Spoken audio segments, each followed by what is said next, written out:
बोलो श्री कृष्ण कन्हैया लाल की, सतगुरु महाराज की, श्री प्राणनाथ प्यारे की, महारानी बाईजुराज की, तीनों पूरे धाम की, समस्त सुंदर साथ की। आनंद कंदम प्रभुदेव चंद्रम ब्रजेश रूपेण पुरापि जातं प्रवेश्य प्राप्तं प्रियप्राणनाथं परेश पूर्णं सततं नमामि। ब्रह्म प्रियाजागरणाय जातः सर्वस्वपाता भवसिन्धुत्राता विज्ञानदाता निजधर्मधाता दिनैकबन्धो शरणं प्रपद्ये दिनैकबन्धो शरणं प्रपद्ये। बोलो श्री प्राणनाथ प्यारे की प्रणाम। उपस्थित संपूर्ण सुंदर साहसी साधक एवं साधिकाएं, यह विराट प्रशिक्षण शिविर सत्र का आज हम 67वां दिवस के इस पावन बैठक में उपस्थित हुए हैं। सर्वप्रथम आप सभी को सप्रेम प्रणाम करते हुए, स्वागत करते हुए विषय वस्तु को हम आगे बढ़ाने जा रहे हैं। हमारा विषय वस्तु चल रहा है विराट विषय में। ये विराट विज्ञान दर्पण किताब के माध्यम से 7 पाताल लोक का वर्णन के पश्चात मृत्युलोक का वर्णन। तो इसमें पहले हमने समग्र में मृत्युलोक का प्रसंग में आने वाले विषय वस्तुओं के ऊपर सारांश स्वरूप में चर्चा किया, और कल का प्रसंग में यही मृत्युलोक के विषय में अध्ययन को प्रारंभ करके किस तरह से ये मृत्युलोक को 7 द्वीप 7 समुद्र में बांटा, उसमें से जम्बूद्वीप, फिर जम्बूद्वीप में से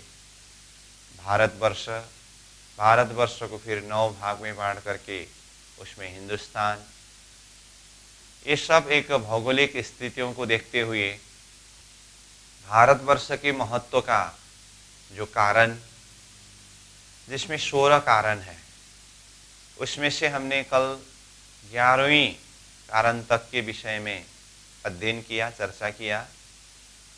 तो उसी को निरंतर आगे बढ़ाते हुए भारतवर्ष के महत्व का कारण प्रसंग में 12वीं कारण से आगे का प्रसंग आज हम अध्ययन करेंगे, चिंतन करेंगे। तो पेज नंबर 33 यानी कि 33 में यहाँ जो 11वीं कारण तक हमने कल अध्ययन किया, वहीं से आगे आज हम 12वीं नंबर से देख रहे हैं। तो देखिए 12 नंबर में है भारतवर्ष का महत्व के कारण में, इस खंड में ऐसा शुभाशुभ काम्य अर्थात त्रिधा भक्ति का सुअवसर मनुष्य को प्राप्त है, जिसके माध्यम से साधक पुरुष पाताल से लेकर श्री अक्षरातीत परम धाम तक के लोकों का सुख प्राप्त कर सकते हैं। ये 12 नंबर कारण में बताया। तो यहाँ पर अब शब्द आया कि शुभाशुभ, शुभ अथवा अशुभ, काम्य अर्थात त्रिधा भक्ति। तो त्रिधा भक्ति शब्द आया, तो ये त्रिधा भक्ति शब्द में वहाँ पर एक स्टार मार्क है और उसका नीचे त्रिधा भक्ति करके सगुण भक्ति, निर्गुण भक्ति और पराभक्ति करके त्रिधा भक्ति के विषय में कहा। और जैसे करके अब पेज नंबर 34 में ये त्रिधा भक्ति के संदर्भ में यहाँ शास्त्रीय प्रमाण के साथ में खुलासा किया है। कहा भक्ति रेखा त्रिधा प्रोक्ता सगुणा निर्गुणा परा सगुणा नवदा ख्याता निर्गुणाष्ट विधा स्मृता दश लक्षण संयुक्ता पराख्या प्रेम लक्षणा। इस तरह से ये नारद भक्ति सूत्र अंतर्गत ये प्रमाण अथवा ये श्लोक को यहाँ पर प्रस्तुत किया है। तो इस विषय में हम जरा सा चर्चा करें। भक्ति वैसे एक ही है और भक्ति के संदर्भ में कल भी बात आई थी। भक्ति परमात्मा प्राप्ति का एक साधन रूप है अथवा एक मार्ग है। वैसे भक्ति एक ही है, परंतु भक्ति के प्रकार 3 प्रकार की भक्ति करके इस तरह से वर्णन किया है।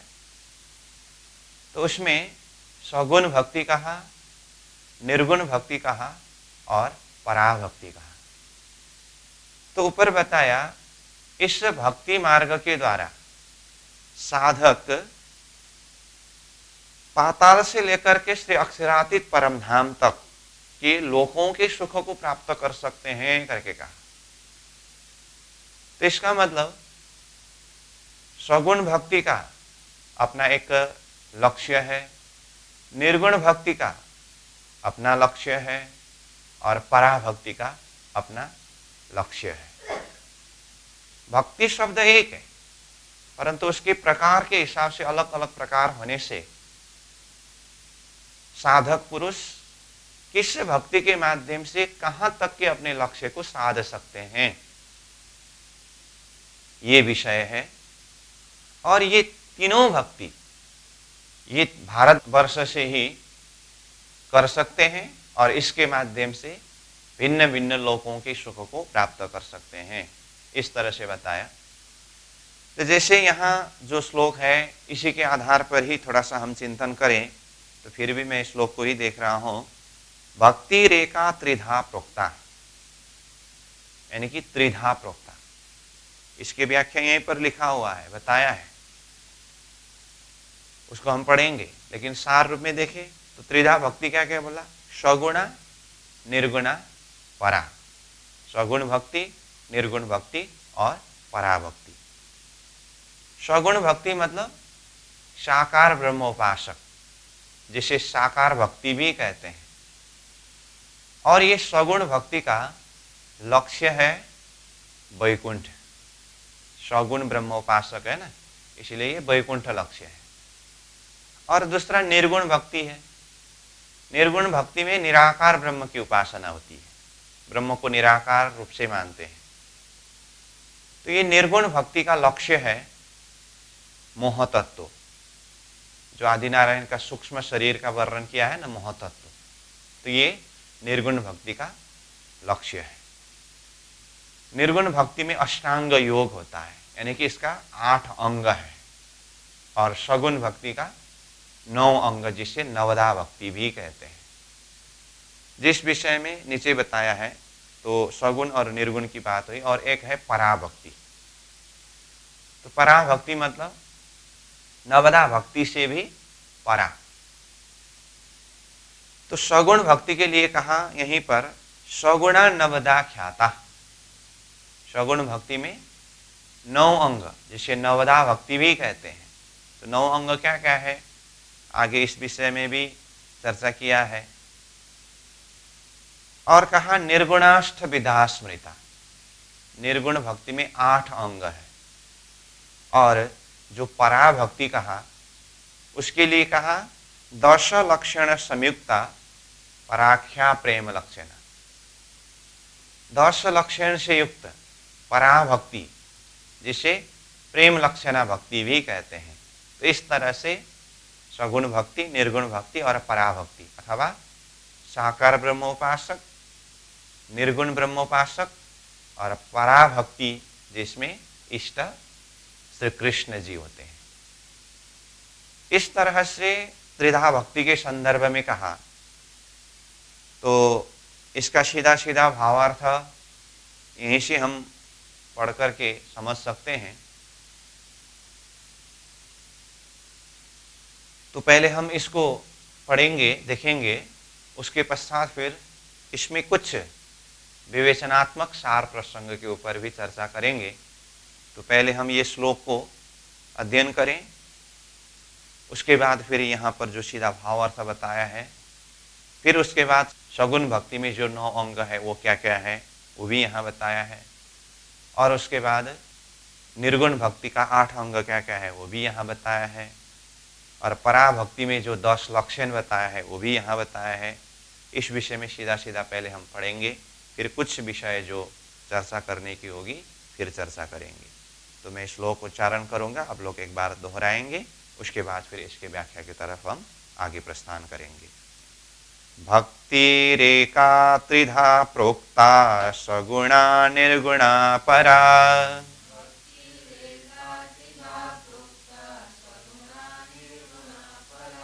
सगुणा नवधा ख्याता निर्गुणाष्टविधा स्मृता,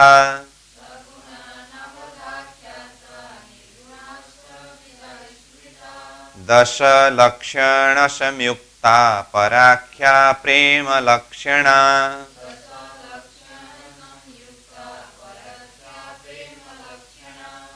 अब इसका भावार्थ नीचे देखिए। साधक पुरुषों के साध्य तत्व प्राप्त करने का साधन है भक्ति। तो साधक, साधन और साध्य, ये 3 शब्द के ऊपर विवेचन करना है। वैसे पहले प्रसंग में हमने इस विषय में भी कुछ चर्चा किया है।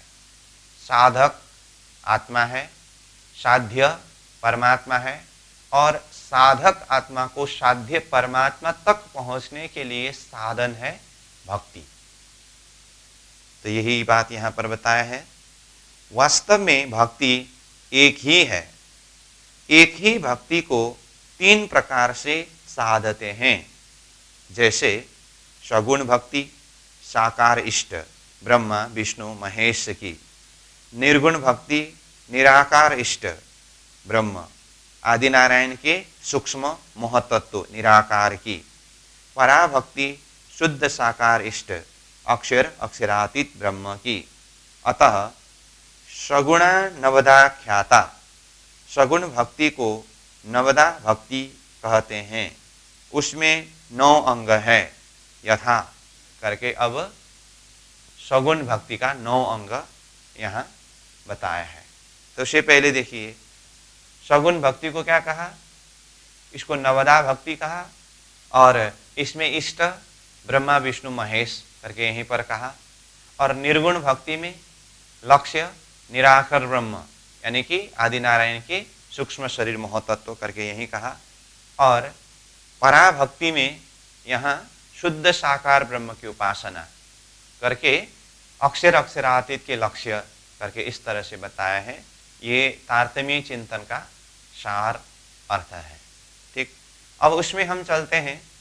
ये सगुण भक्ति यानी कि साकार ब्रह्म उपासना, इसके 9 अंग क्या क्या है जिसे नवदा भक्ति कहते हैं। तो देखिए, श्रवणम कीर्तनम विष्णु स्मरणम पाद सेवनम,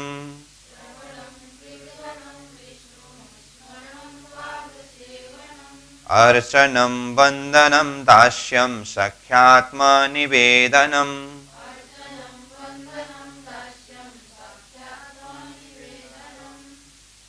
नवदा भक्ति के प्रसिद्ध भक्तों में श्रवण भक्ति राजा परीक्षित ने, कीर्तन भक्ति सुखदेव जी ने, स्मरण भक्ति प्रहलाद ने, पाद सेवन भक्ति श्री लक्ष्मी जी ने, अर्चन भक्ति पृथु राजा ने, बंधन भक्ति अक्रूर जी ने, दास भक्ति हनुमान जी ने, सखा भक्ति अर्जुन ने, तो आत्मनिवेदन भक्ति बलि राजा ने किया। इसी प्रकार निर्गुणाष्टविधा स्मृता, निर्गुण भक्ति को अष्टांग योग भक्ति कहते हैं। इसके 8 अंग हैं जैसे करके सगुण भक्ति का 9 अंग और किस किसने कौन कौन सी भक्ति की इस विषय में भी कहा। उसके पश्चात फिर निर्गुणाष्ट विधा स्मृता करके निर्गुण भक्ति के 8 अंग के संदर्भ में यहाँ पर फिर बता रहे हैं। जैसे यम नियम आसन प्राणायाम प्रत्याहार धारणा ध्यान समाधयष्टांगनी करके ये 8 अंग के विषय में कहा। तो जैसे क्या क्या है 8 अंग, अतः यम नियम आसन प्राणायाम प्रत्याहार धारणा ध्यान और समाधि, ये निर्गुण भक्ति यानी कि अष्टांग योग भक्ति का 8 अंग है। अब उसके बाद कहा 10 लक्षण संयुक्ता पराख्या प्रेम लक्षणा, जिसे पराभक्ति कहा अथवा दशदा भक्ति भी कहते हैं।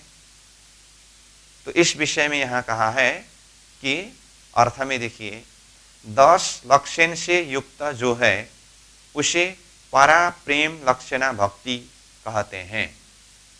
प्रेम लक्षणा भक्ति के 10 लक्षण, एक में वात्सल्य, 2 नंबर में सख्य भाव, 3 नंबर में शरणागति, 4 नंबर में माधुर्य भाव, 5 नंबर में स्मरणाशक्ति, 6 नंबर में परम विरहाशक्ति, 7 नंबर में स्वरूपाशक्ति, 8 नंबर में तन्मया शक्ति, 9 नंबर में गुण पूजा, 10 नंबर में महात्म्य शक्ति है। अतः पराभक्ति में अनन्यता की विशेषता होने से अनन्य परादशदा प्रेम लक्षणा भक्ति कहते हैं करके इस तरह से यहाँ पराभक्ति के संदर्भ में कहा कि इसमें प्रेम लक्षणा ये विशेषता है, इसलिए इसको अनन्य प्रेम लक्षणा भक्ति अथवा परदशदा भक्ति इस तरह से कहा। तो अनन्य परदशदा प्रेम लक्षणा भक्ति के संदर्भ में जो महामती प्राणन्यासी की वाणी में चौपाई है उसको भी यहाँ पर जोड़ दिया है। तो देखिए, तो नवधासे न्यारा कहा 14 भवन में नाही, सो प्रेम कहाँ से पाइए जो रहत गोपिका माहे। तो यहाँ कहा नवदासे न्यारा कहा, नवदासे ये अलग है अथवा परे है, नवदा भक्ति से ऊपर है। 14 भवन में नहीं, जो ये 14 लोक ब्रह्मांड में नहीं है, तो वो प्रेम लक्षणा भक्ति अथवा प्रेम का स्वरूप जो परब्रह्म परमात्मा स्वयं ब्रजमंडल में आकर के ये प्रेम को जाहिर किया, अथवा परमात्मा की अंगना स्वरूप आत्माएं ब्रजमंडल में गोपी रूप में आकर के ये प्रेम को जाहिर किया। इसीलिए कहा सो प्रेम कहाँ से पाइए जो रहत गोपिका माँ है। जो गोपियों के अंदर मतलब वो दिव्य परम धाम से आई हुई आत्माओं के अंदर प्रेम है, वो प्रेम का स्वरूप है। इसीलिए ये 14 लोक ब्रह्मांड के अंदर प्रेम नहीं है अथवा वो प्रेम लक्षणा भक्ति नहीं है। इस तरह से इस बात को भी यहाँ पर बताया है। तो कहने का अर्थ सार भाव यहाँ ये हुआ कि भक्ति के संदर्भ में बात हो रही है, तो भक्ति वैसे कहा यहीं पर एक ही है, परंतु इसको 3 प्रकार से साधते हैं। तो सगुण भक्ति, निर्गुण भक्ति और पराभक्ति कहा। सगुण भक्ति को साकार ब्रह्म उपासना, जिसमें वैकुंठ अथवा ब्रह्मा विष्णु महेश का लक्ष्य करके स्पष्ट रूप में कहा, और निर्गुण भक्ति जिसे अष्टांग योग भक्ति करके कहा, जिसमें निर्गुण निराकार ब्रह्म की साधना है और इसका 8 अंग भी बताया। और पराभक्ति, तो जैसे यहाँ पराभक्ति के संदर्भ में प्रेम लक्षणा भक्ति शब्द भी आया, पराभक्ति शब्द भी आया, और इसे दशदा भक्ति भी कहते हैं। और यहाँ पर सीधा सीधा व्याख्या में पराभक्ति का लक्ष्य शुद्ध साकार परमात्मा अथवा अक्षर अक्षरातीत करके सीधा यहाँ ये अर्थ में शब्द आया। तो उसमें मैंने कहा कि ये तारतम्य चिंतन की गहराई का अर्थ है करके कहा। तो इसमें थोड़ा सा हम विवेचन करें,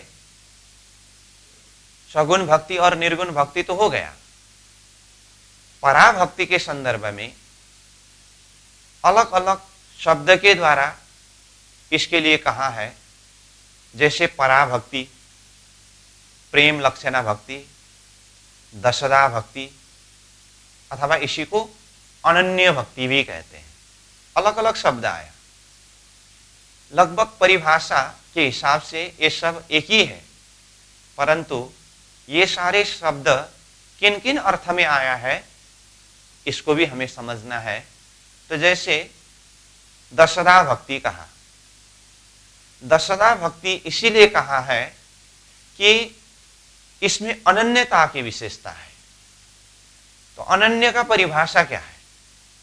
अनन्य मतलब न अन्य इति अनन्य, एक इष्ट यानी कि एक परमात्मा को अपने मालिक मान करके समझ करके उनकी भक्ति करने के बाद उनके अलावा न अन्य, अन्य कोई भी नहीं है, किसी के प्रति भी कोई भाव न होना, एक में ही पूर्ण रूप से समर्पित होना, न अन्य इति अनन्य, ये अनन्यता है।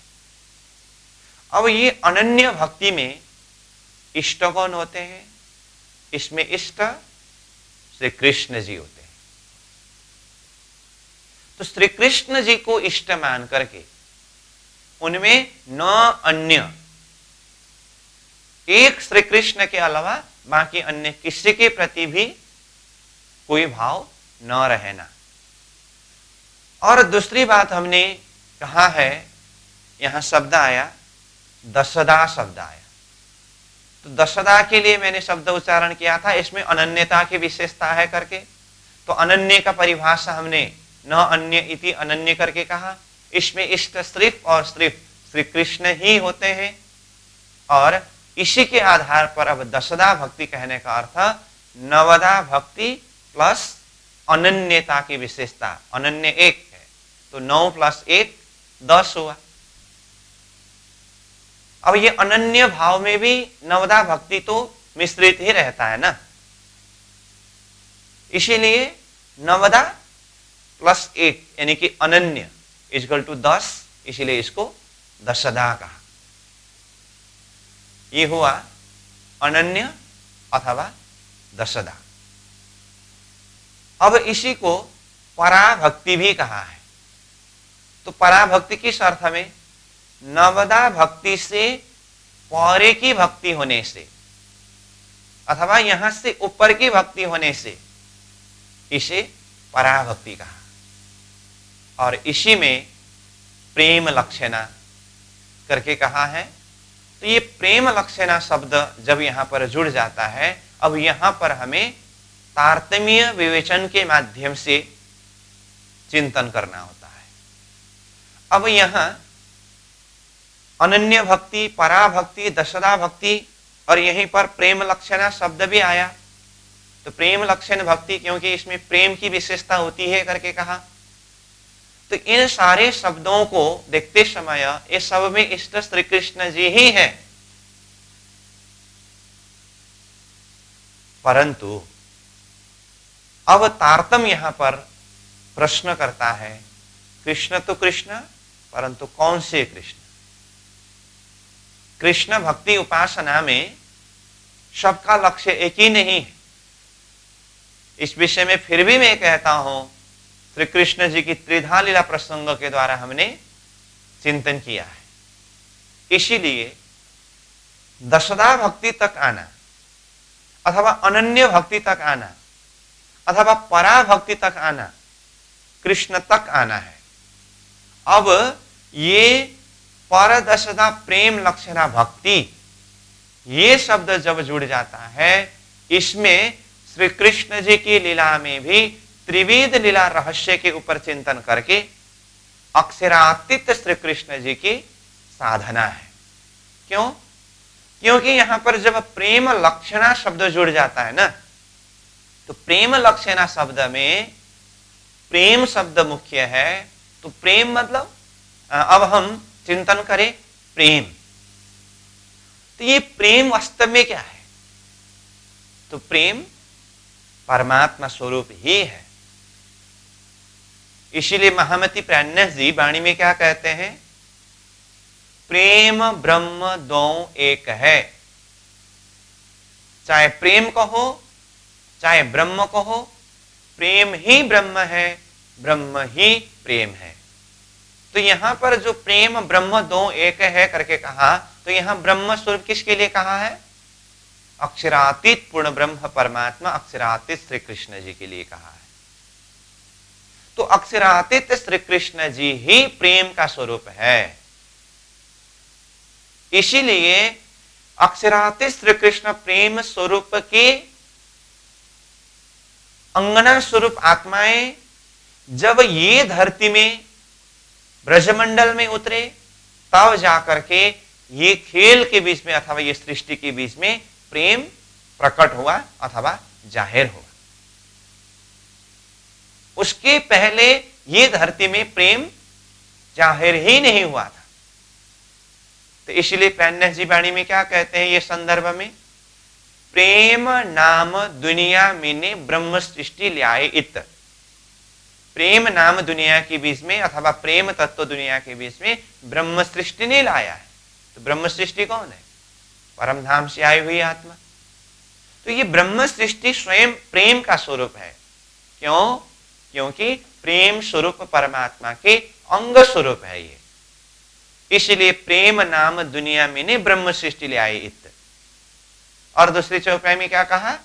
सुख व्यास कहे भागवत में, प्रेम ना त्रिगुण पास, प्रेम बसे ब्रह्म सृष्टि में, जो खेले स्वरूप ब्रजरास। ये चौपाई के माध्यम से भी खुलासा किया है कि प्रेम बसे ब्रह्म सृष्टि में, जो खेले स्वरूप ब्रजरास। वो ब्रह्म सृष्टि के अंदर ही प्रेम है, जिन्होंने ब्रज और रास लीला की है। तो ब्रह्म सृष्टि के अंदर प्रेम कैसे? फिर भी वही बात है, अक्षरातीत श्री कृष्ण परमात्मा प्रेम का स्वरूप है। उनका ही अंश स्वरूप ये आत्माएं होने से ये प्रेम का अंश अथवा प्रेम का स्वरूप है। इसीलिए जब इन आत्माओं के द्वारा ब्रज और रास लीला हुई, तो ब्रज रास में प्रेम है, इस तरह से कहा है। तो कहने का अर्थ क्या हुआ? अनन्य भक्ति अथवा दशदा भक्ति अथवा परा भक्ति में इष्ट कृष्ण है, परंतु यहां त्रिधा शक्ति के विवेचन न होने से इसका लक्ष्य आदिनारायण का महाकारण मंडल है। सिर्फ दशदा भक्ति शब्द को ही पकड़ेंगे अथवा सिर्फ अनन्य भक्ति शब्द को ही पकड़ेंगे अथवा सिर्फ परा भक्ति शब्द को ही पकड़ेंगे, तो इसमें इष्ट कृष्ण है और इसका लक्ष्य नारायण का महाकारण मंडल है। अब इसी के अंदर जब तारतम्य विवेचन के माध्यम से श्री कृष्ण जी की त्रिविध शक्ति के रहस्य को जान करके इसमें जब अक्षरातीत परब्रह्म परमात्मा श्री कृष्ण जी जो प्रेम का स्वरूप है करके ये जानने के बाद जब प्रेम लक्षणा यानी कि वो प्रेम लक्षण प्रेम स्वरूप के चिंतन इसके अंदर जब जुड़ जाता है, अब नाम रहा क्या? अनन्य परदशदा प्रेम लक्षणा भक्ति। तो इसके अंदर क्या क्या है? देखिए शब्द अनन्य भी है, प्रेम लक्षणा भी है, परदशदा भक्ति है। तो इसमें प्रेम लक्षणा मुख्य होने से अथवा वो प्रेम स्वरूप परमात्मा लक्ष्य होने से ये इष्ट कौन है? अक्षरातीत पूर्ण ब्रह्म परमात्मा। और लक्ष्य कहां है? परम धाम लक्ष्य है। तो इस तरह से सगुण भक्ति, निर्गुण भक्ति और पराभक्ति ये तीन भक्ति है। सगुण भक्ति सीधा सीधा वैकुंठ लक्ष्य है, निर्गुण भक्ति सीधा सीधा निराकार ब्रह्म का लक्ष्य है, और पराभक्ति जो है ये पराभक्ति में सीधा हिसाब से देखते समय नारायण का महाकारण मंडल लक्ष्य है। परंतु इसके अंदर तारतम्य विवेचन के द्वारा श्री कृष्ण जी की त्रिधा लीला रहस्य को जान करके समझ करके जब अक्षरातीत स्वरूप जो प्रेम का स्वरूप जब इष्ट साधते हैं, तो लक्ष्य परम धाम है। इसलिए परम धाम प्राप्ति का जो मार्ग है, ये मार्ग का नाम ही अनन्य परदसदा प्रेम लक्षण भक्ति मार्ग है। इसलिए ये तारतम्य जो मार्ग है, परम धाम तक का लक्ष्य प्राप्ति का जो मार्ग है, ये मार्ग अनन्य परदसदा प्रेम लक्षण भक्ति का मार्ग करके हम इस नाम से अपने मार्ग का परिचय देते हैं। ठीक है, तो इस अर्थ में यहां पर भारतवर्ष के महत्व को बताते हुए यहां 12वें नंबर कारण में आया कि साधक पुरुष ये त्रिधा भक्ति के माध्यम से पाताल से लेकर के अक्षरातीत परम धाम तक के लोगों के सुख को प्राप्त कर सकते हैं करके सार में ये भाव जो बताया है, इसका अर्थ क्या हुआ? यही भारतवर्ष से अगर हम सगुण भक्ति को अपनाएंगे तो हम यहीं से वैकुंठ भी जा सकते हैं, और यही भारतवर्ष में रह करके निर्गुण भक्ति मार्ग में चलेंगे तो यहीं से हम निराकार ब्रह्म के धाम तक भी जा सकते हैं, और यहीं से हम पराभक्ति अथवा श्री कृष्ण जी की भक्ति में केंद्रित होंगे तो यहीं से हम नारायण के महाकारण मंडल तक भी जा सकते हैं, और यही भारतवर्ष से तारतम्य चिंतन के द्वारा श्री कृष्ण जी की त्रिविध लीला रहस्य को जान करके वो अक्षरातीत परब्रह्म परमात्मा की भक्ति को अगर हम करते हैं तो यहीं से परम धाम की प्राप्ति भी कर सकते हैं। इसलिए प्राणनाथ जी क्या कहते हैं? इत ही वैकुंठ, इत ही शून्य, इत ही प्रगट पूर्ण पार ब्रह्म। इस तरह से कहा है, हम यहीं से वैकुंठ भी जा सकते हैं, शून्य निराकार निरंजन के धाम तक भी जा सकते हैं, और इत ही प्रगटे पूर्ण पार ब्रह्म, यहीं से ही हम प्रत्यक्ष पूर्ण ब्रह्म परमात्मा को भी प्रकट कर सकते हैं अथवा साक्षात्कार कर सकते हैं, परमात्मा के धाम अक्षरातीत परम धाम तक पहुंच सकते हैं। यह भारतवर्ष की महत्व है। ठीक, तो ये 12वें नंबर में इस तरह से ये त्रिधा भक्ति की विशेषता, इसकी महत्व को बताया। तो इस हिसाब से हम त्रिधा भक्ति के प्रसंगों को भी चिंतन कर सकते हैं। अब आगे बढ़े 13वें नंबर कारण में। इसी खंड में निम्नोक्त 4 पदार्थ भी प्राप्त है, जैसे कि 1 नंबर में उत्तम सुर दुर्लभ मानव तन, 2 नंबर में वह तन भी भारतवर्ष यानी कि खंड के जन्म, 3 नंबर उसमें भी 28वां कलियुग का मानव अवतार, 4 नंबर तीनों प्राप्त पदार्थों को सार्थक कराने वाला सतगुरु का तारतम मंत्राधार ज्ञान, जैसे वृथा का निगमोरी पामी पदार्थ 4 उत्तम मानख खंड भरतनो श्रेष्ठ कुली सिरदार। तो इस तरह से ये 13वें नंबर में 4 पदार्थ के विषय की बात हुई, और 4 पदार्थ में अलग अलग पॉइंट में भी 4 पदार्थ का नाम उल्लेख किया है यहीं पर, और प्राणनाथ जी के चौपाई के माध्यम से भी 4 पदार्थ के विषय में बताया है। तो 4 पदार्थ क्या क्या है? ये चौपाई के हिसाब से ही सीधा देखे तो वृथा का निगमोरी, बेकार में क्यों कमा रहे हैं, पामी पदार्थ 4 पदार्थ को प्राप्त करके। तो 4 पदार्थ क्या क्या है? उत्तम मानक यानी कि 84 लाख में सबसे उत्तम मानक मनुष्य जीवन, एक। दूसरा खंड भरतनो, वो भी ये भारत खंड में। तीसरा श्रेष्ठ कुली, 4 युग में से सबसे श्रेष्ठ कलयुग, तीसरा पदार्थ हुआ। और शिरदार यानी कि सतगुरु स्वरूप, तारतम का स्वरूप सदगुरु स्वरूप, ये चौथा पदार्थ है।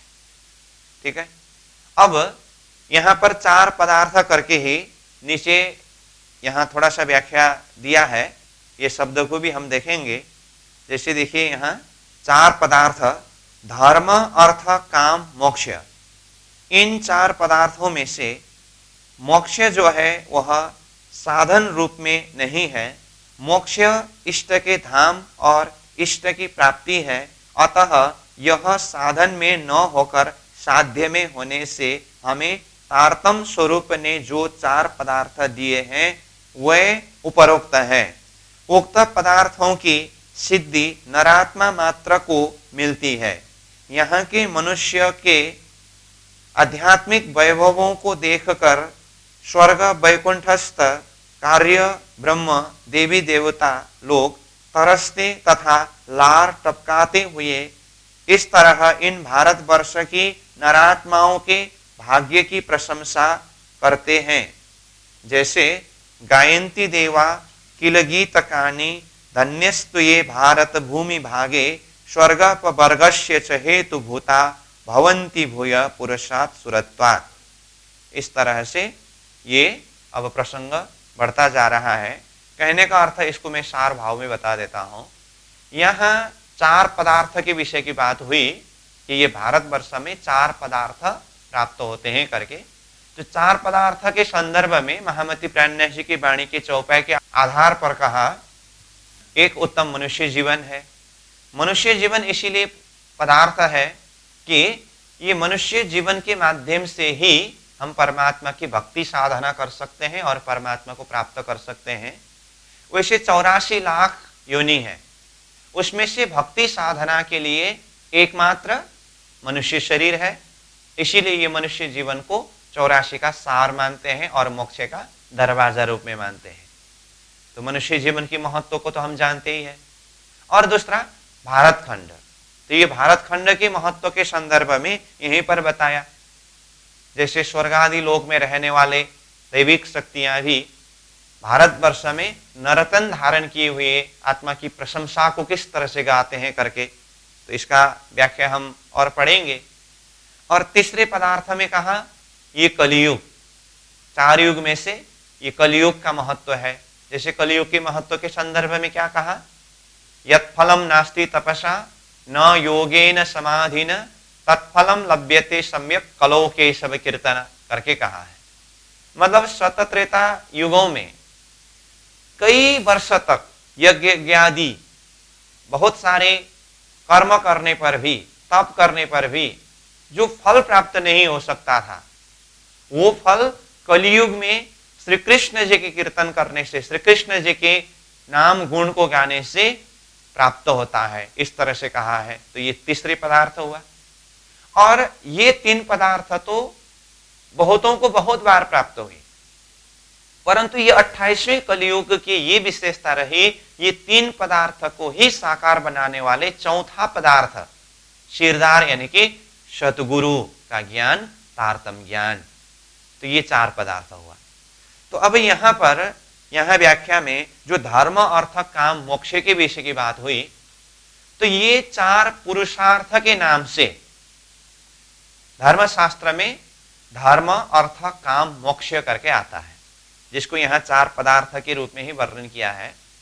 तो इसमें यहाँ कहा कि धर्मशास्त्र ने वैसे चार पदार्थ करके धर्म अर्थ काम मोक्ष को तो कहा। अब इसका अर्थ कैसे करते हैं, धर्म अर्थ, अब धर्म धर्म हो गए, अर्थ मतलब अर्थ मतलब धन। धर्म की सेवा करने के लिए धन यानी कि अर्थ का आवश्यक है, इसलिए अर्थ भी एक पुरुषार्थ है, एक पदार्थ है। और काम, काम मतलब कामना, और वो कामना कैसा रहे, मोक्ष, मोक्ष प्राप्ति की कामना हो। तो इस अर्थ में धर्म अर्थ काम मोक्ष को चार पदार्थ के रूप में धर्मशास्त्र ने व्याख्या किया है। और तारतम्य में चार पदार्थ इस तरह से मनुष्य जीवन, भारत खंड, कलियुग और सदगुरु का ज्ञान तारतम करके कहा। तो यहाँ अलग अलग हुआ। तो इस संदर्भ में यहाँ अब लेखक कहते हैं कि धर्मशास्त्र में जो धर्म अर्थ काम मोक्ष चार पदार्थ करके कहा है, ये मोक्ष तो परमात्मा के धाम प्राप्ति है, तो वो पदार्थ नहीं हो सकते करके ये बात यहां पर प्रस्तुत किया है। देखिए ना, यहां बताया ना, ये चार पदार्थ में से धर्म अर्थ काम मोक्ष में से मोक्ष जो है वो साधन रूप में नहीं है। मोक्ष इष्ट के धाम और इष्ट की प्राप्ति है करके कहा।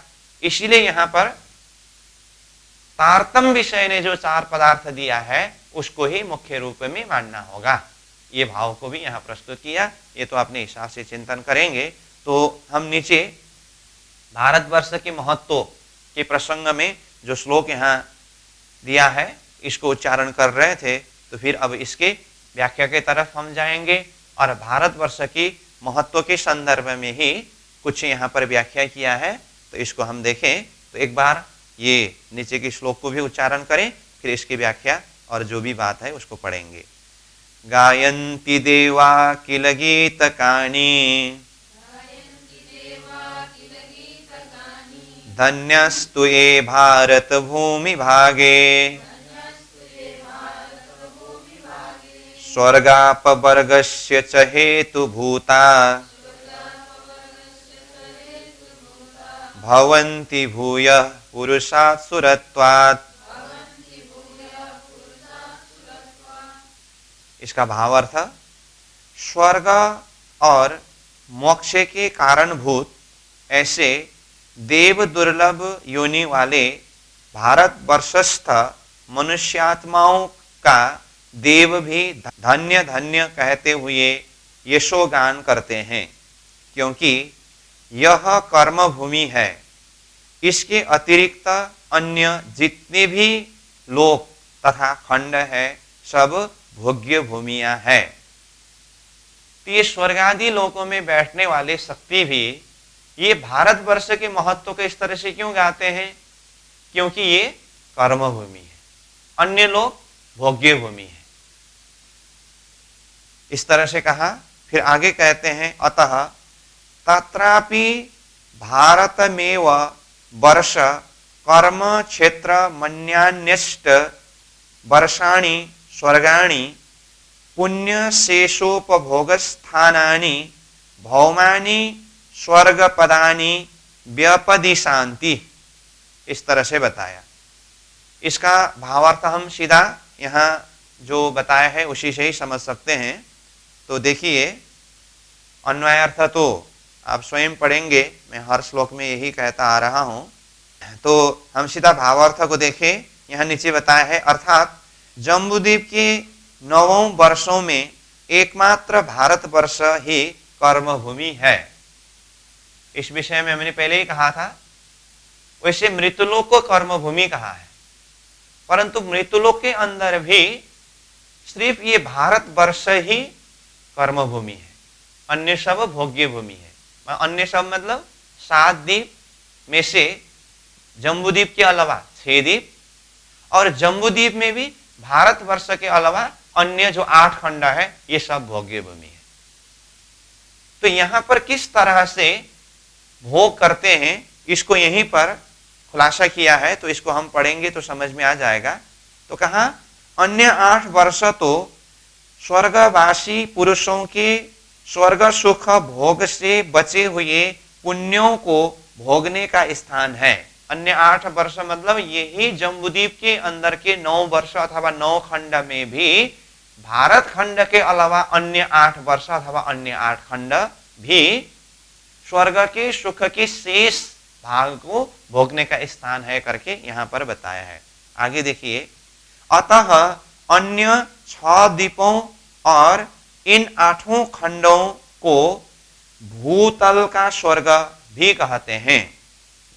जैसे कि मानो भारतवर्ष कर्म भूमि में कर्म, उपासना, ज्ञान और विज्ञान में कर्म रूपी इष्टापूर्त धर्म मार्ग से एक मनुष्यात्मा द्वारा 11,11,111 रु 11 पैसे का पुण्य कमाने पर उसकी मृत्यु हुई। वह स्वर्ग गया।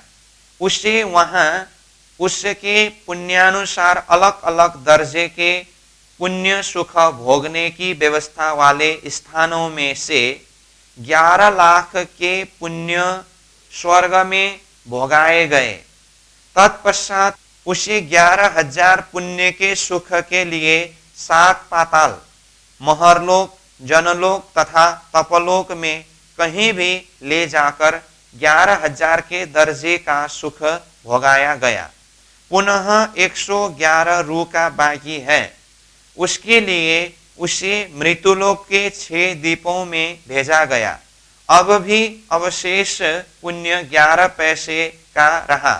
उसके वास्ते भारतवर्ष के आसपास जो 8 खंड है उन खंडों में जन्म धारण कराकर पूर्व पुण्य सुख भोगाकर समाप्त कराएंगे। तदुपरांत पुनः इस कर्म भूमि पुण्य कमाने का स्थान भारतवर्ष में जन्म प्राप्त कर पुण्य कमाने लगेंगे। इस तरह से ये जो भोग्य भूमि और कर्म भूमि के संदर्भ में भारतवर्ष ही एकमात्र कर्म भूमि है। उसके अलावा 8 खंड सहित जो अन्य 6 द्वीप है ये सब भोग्य भूमि है और मृत्युलोक के ऊपर नीचे का अन्य लोक तो है ही। तो इसको समझाने के लिए एक हिसाब का थोड़ा एक नमूना बना करके इस बात को भी समझाया है। ठीक है, अब आगे 14वें नंबर कारण में हम चलते हैं। तो देखिए 14वें नंबर में अक्षरातीत अद्वैत पूर्ण ब्रह्म परमात्मा के अंशावतार श्री कृष्ण जी का ब्रजमंडल में आकर ब्रह्म की बाल लीला 11 वर्ष 52 दिन पर्यंत करने पर भारतवर्ष के गौरव में 4 चांद लग गए। अब उसके बाद है 15वीं कारण, पुनः उसी अक्षरातीत ब्रह्मधाम से सृष्टि मात्र को सच्चिदानंद सुख के अधिकारी पात्र में परिवर्तन करके मुक्ति प्रदान करने वाले तारतम महामंत्र अवतरित कराने वाले महाप्रभु सतगुरु श्री देवचंद्र जी महाराज का पदार्पण भी इसी खंड में हुआ। तो सदगुरु महाराज भी यही भारत खंड में पधारे। तो तारतम महामंत्र शब्द में, और तारतम महामंत्र कैसे है तो उसके विषय में नीचे चौपाई के द्वारा बताया है। एरे निमुना भान का मेरे पीयूजी को दिया न जाए, ये ज्योत धनी इन भांत की कोट ब्रह्मांड में न समाये। भावार्थ, मैं इस तारतम महामंत्र की तेज ज्योत के प्रकाश को समझाने के लिए किसका दृष्टांत पेश करूं। संसार में सूर्य के समान तो दूसरा कोई है ही नहीं, किंतु सूर्य का दृष्टांत भी नहीं दिया जा सकता, क्योंकि सूर्य तो केवल 3.5 करोड़ योजन तक ही प्रकाश पहुंचाता है। मेरे धनी की तारतम ज्योत तो करोड़ों ब्रह्मांड को प्रकाशित कर आगे निकल गई। इस तरह से तारतम की महिमा को थोड़ा सा यहाँ बताया। अन्य भी बहुत सारी चौपाइयां हैं इसी प्रसंग में, तो ये थोड़ा सार रूप में है। बाकी इसका खुलासा हम वाणी के ही चौपाई के माध्यम से समझ सकते हैं। जैसे कि ये प्रकाश हिंदी के प्रकरण 6 का चौपाई नंबर 15 है। 15, 16, 17, 18 ये 4 चौपाई ने निरंतर तारतम की प्रकाश के महत्व को समझाते हुए वो परमधाम तक की बात और ब्रह्मानंद सुख को यहाँ अनुभव कराने की बात है, वो हम चौपाई से भी देख सकते हैं। ऐसे महान तारतम ज्ञान का स्वरूप सदगुरु महाराज भी यही भारतवर्ष में पधारने से इसकी गौरव अथवा इसकी महिमा और ज्यादा हुआ, इस तरह से बताया। और 16वीं नंबर कारण में यहाँ बता रहे हैं, वेद शास्त्र पुराणों तथा पुराण बाइबल आदि द्वारा वर्णित 28वें कलयुग में जड़ चेतन की गति मुक्ति के कारणभूत महामती विजयाभिनंद बुद्ध निष्कलंक अवतार श्री प्राणनाथ जी के चरण स्पर्श का सौभाग्य भी इसी खंड ने प्राप्त किया। तो इस तरह से महामती प्राणनाथ जी के परिचय यहाँ सारांश रूप में दिया। ऐसे सारे सृष्टि को अखंड सुख प्रदान करने वाले महामती प्राणनाथ जी स्वरूप भी यही भारतवर्ष में पधारने से ये भारतवर्ष की महत्व में और चांद लग गई। अब आगे कहते हैं, इस प्रकार अनेकानेक कारणों से भारतवर्ष के गौरव का तो अहोभाग्य महोभाग्य हुआ ही, इसके साथ साथ यह मृत्युलोक कर्मभूमि भी धन्य धन्य हुए। इस कर्मभूमि भारतवर्ष के मानव जीवन के भाग्य की जितनी भी प्रशंसा करे कम ही रहेगी। तो इस तरह से ये भारतवर्ष और मृत्युलोक इसके महत्व का कारण बताया। अब इसके पश्चात ये मृत्युलोक के अंदर जो 84 लाख जीव बताया है, इस संदर्भ में भी यहाँ पर बताया। तो देखिए, इस 50 करोड़ योजन विस्तार वाले मृत्युलोक के 84 लाख योनियों में मनुष्य की प्रधानता है, यहाँ पर 84 लाख योनियों की आबादी है करके अब ये 84 लाख योनियों के विषय में बताया। तो देखिए यहाँ जैसे इससे पहले 50 करोड़ योजन विस्तार वाले शब्द प्रयोग किया, तो वहां योजन में एक स्टार्ट मार्क है और नीचे इसका श्लोक दिया है, उसको भी देखें हम थोड़ा सा। विकारे सहितो युक्तैर विशेषादि भिरावृतः अंडकोशो बहिरयम् 50 कोटि विस्तृता करके इसका भावार्थ, प्रकृति, महतत्व, अहंकार और पंच तन्मात्रा, इन 8 प्रकृतियों के साथ 10 इंद्रियां, मन और पंचभूत, इन 16 विकारों से मिलकर बना हुआ यह ब्रह्मांड कोश भीतर से 50 करोड़ योजन विस्तार वाले है करके ये 50 करोड़ योजन प्रसंग में आया। अब इसमें 84 लाख योनि करके शब्द आया, उसके लिए 84 लाख योनि कौन कौन है, कितनी कितनी संख्या में क्या क्या है, इसमें यहाँ बताया है। हम सीधा सीधा पढ़ करके इसको जान सकते हैं। जैसे देखिए 1 नंबर में, शास्त्र में 84 लाख योनि की संख्या भिन्न भिन्न प्रकार से मिलती है। यथा जलजा नवलक्ष्याणि, स्थावर लक्ष्य 20, कृमयो रुद्र लक्ष्याणि, पंक्षिणाम 10 लक्ष्यका, त्रिशल लक्ष्याणि, पशवश चतुर्लक्ष्याणि मानवा। इसमें 84 लाख योनि, चतुर्लक्ष्याणि मानवा 4 लाख मनुष्य, जलजा नवलक्ष्याणि 9 लाख जलचर, पंखीणाम 10 लक्ष्यका 10 लाख पंखी, त्रिशल लक्ष्याणि पशव 30 लाख 4 पांव वाले पशु, कृमयो रुद्र लक्ष्याणि 11 लाख कीट पतंग, स्थावर लक्ष्य 20 लाख योनिया स्थावर वृक्ष आदि है। किसी किसी के मद में करके थोड़ा सा जो अंतर है वो भी यहाँ बताया है 2 नंबर में। 9 लाख जल के जीव बखाना, पंखी गण 10 लाख प्रमाण, किरमी कीट 11 लाख, 23 लाख चतुष्पाद भाखा, 27 लाख स्थावर जानो, 4 लाख मनुष्य तन मानो, अन्य योनि निश्चय नहीं गावा, मुक्ति द्वारा मनुष्य तन पावा। इस तरह से भी यहाँ बताया है। तो इसमें थोड़े से संख्या में जो अंतर है ये दोनों को मिला करके हम देख सकते हैं, समझ सकते हैं। ठीक है, ये हुआ 84 लाख योनि। इसमें से 4 लाख मनुष्य तन मानो करके इस तरह से कहा। फिर ऊपर से देखिए, प्रत्येक प्राणी अपने अपने शुभाशुभ कृत कर्म के अनुसार योनि प्राप्त करके निरंतर सुख दुख का भोग किया करते हैं। तो कृत कर्म के द्वारा सुख दुख का भोग करने की बात हुई। तो नीचे कर्म के हिसाब से जीव कहां कहां किस तरह से जाते हैं, सुख दुख को भोग करते हैं, उसके लिए भी बताया। ऊर्ध्व गच्छन्ति सत्वस्था, मध्य तिष्ठन्ति राजसा, जगन्य गुण वृत्तिस्था, अधो गच्छन्ति तामसा। सत्वगुण में स्थित सत्वगुण की विशेषता वाले पुरुष अंत में स्वर्ग आदि उच्च लोकों को जाते हैं। रजोगुण में स्थित राजस पुरुष पुनः मध्य मनुष्य लोक में ही जन्म धारण करेंगे।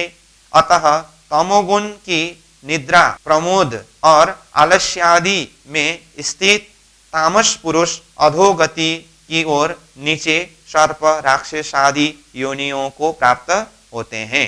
इस तरह से गुण के आधार पर इसका प्रभाव भी बताया। फिर ऊपर से देखिए, वस्तुतः भूतल से 1 लाख योजन ऊपर सूर्य और 2 लाख योजन ऊपर चंद्र भ्रमण करते हैं। अन्य 9 ग्रह, 27 नक्षत्र और तारागण भी इसी प्रकार दूर दूर पर भ्रमण करते हैं। उनसे इस मृत्युलोक के कुछ भागों में प्रकाश मिलता है। तो नीचे तबक 14 इंड में जिमी जोजन कोट 50, 3.5 कोट ता बीच में होता अंधेरी उजास करके जम्बूद्वीप के बीच सेंटर से 7 द्वीप के बाद जो 7वां मीठा जल का समुद्र आता है, इस मीठे जल के समुद्र की चौड़ाई 1 करोड़ 92 लाख योजन है। उसमें से 34 लाख 50 हजार तक सूर्य चंद्र का प्रकाश पहुंचा है। शेष 1 करोड़ 57 लाख 50 हजार योजन में अंधेरा रहता है। मतलब 7 द्वीपों में ही सूर्य चंद्र का प्रकाश पहुंचता है। कुछ भाग में मतलब जम्बूद्वीप के बीच में चारों ओर 25-25 करोड़ में से 3.5 करोड़ योजन तक पहुंचने पर कुछ भाग में कहा है। तो इस तरह से ये सूर्य के प्रकाश के संदर्भ में भी बताया। आगे देखिए, इस लोक को यानी कि मृत्यु लोक को पहला मजल इन ब्रैकेट भूमिका कहते हैं। तो ये भी आप नोट करके रखेंगे, अलग अलग जगह में ये मजल अथवा भूमिका का नाम आता रहता है, उसमें से ये मृत्युलोक पहला मजल है। आगे, यहां पर नित्य प्रलय हुआ करता है। नित्य प्रलय मतलब 4 प्रकार की प्रलय है। तो प्रलय के संदर्भ में नीचे बताया, प्रलय 4 प्रकार के हैं, नित्य प्रलय, नैमित्तिक प्रलय, प्राकृतिक प्रलय और अत्यंतिक महाप्रलय। इन प्रलयों में से मृत्युलोक में नित्य प्रलय निरंतर होते रहते हैं करके कहा। ये प्रलय के संदर्भ में आगे और खुलासा होगी। तो देखिए आगे, फिर इस भूरलोक के ऊपरी भाग में मेघमंडल है, जहां पर वरुण, पुष्कर, काल, नील, आवर्त, द्रोण, तपो आदि अनेक मेघ निवास करते हैं। ये इंद्र के आज्ञा अनुसार पृथ्वी पर जलवायु प्रदान करते हैं। तो इस तरह से मेघमंडल के विषय में भी बात हुई। तो इस तरह समग्र में मृत्युलोक का वर्णन हुआ। ठीक है, तो ये मृत्युलोक का वर्णन पूरा हुआ। तो इसको आप फिर अपने स्वाध्याय में पढ़ेंगे, चिंतन करेंगे। तो समय को देखते हुए आज हम यहीं पर विश्राम देंगे। कल फिर भूरलोक यानी कि पितृलोक से आगे का प्रसंग अध्ययन करेंगे। पूर्णमदः पूर्णमिदं पूर्णात् पूर्णमुदच्यते पूर्णस्य पूर्णमादाय पूर्णमेवावशिष्यते। प्रणाम।